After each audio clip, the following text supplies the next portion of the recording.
Hello vlog, welcome to my guy, it's Megan Red Light Moto. Ayan, may share naman ako sa inyo par na budget meal carburetor na sigurado magugustuhan nyo rin. Siyempre, budget meal pero napaka-astig par ng itsura nya.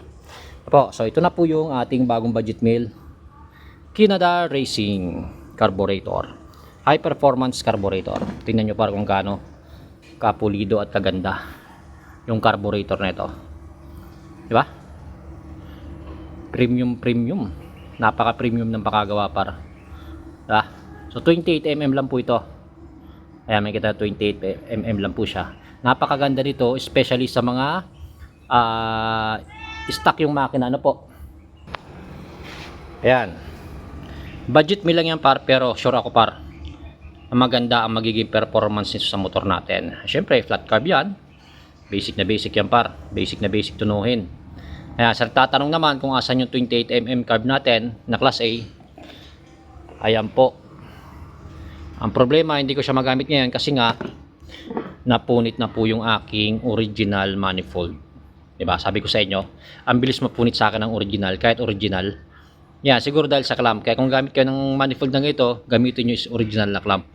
Pero ito para yung alloy ko faro, 2 years na yung par, kahit anong gawin kong higpit, never yan par bumakat or napunit. Kaya yung kinagandaan ng may alloy manifold kasama yung teflon niya na goma, napakakunat par. 2 years na, walang kapunit-punit at walang kagalaw-galaw, kaya walang sungaw. Sure kang hindi susungaw yung carburetor mo, kaya ang bilis tunuhin, maganda kasi wala siyang sungawan.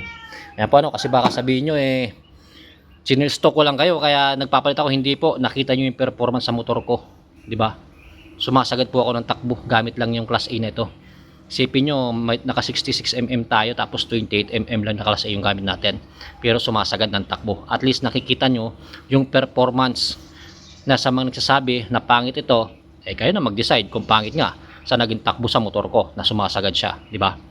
Ito naman, sinishare ko sa inyo is yung bagong Canada carburetor. So parang napakapugi ng carb na to par, diba?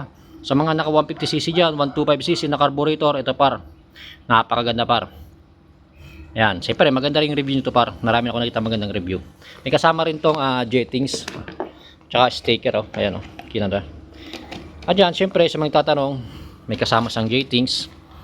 Ayan, 110 and then 115, kaya sigurado par, kung nagtitipid ka sa gas, lagyan mo lang yan 110 or 115, napakatipid niya ng par, kaya sa mga stock yung mga makina, okay na okay yan par, sigurado par, pugi na yung carburetor mo, matipid pa, di ba?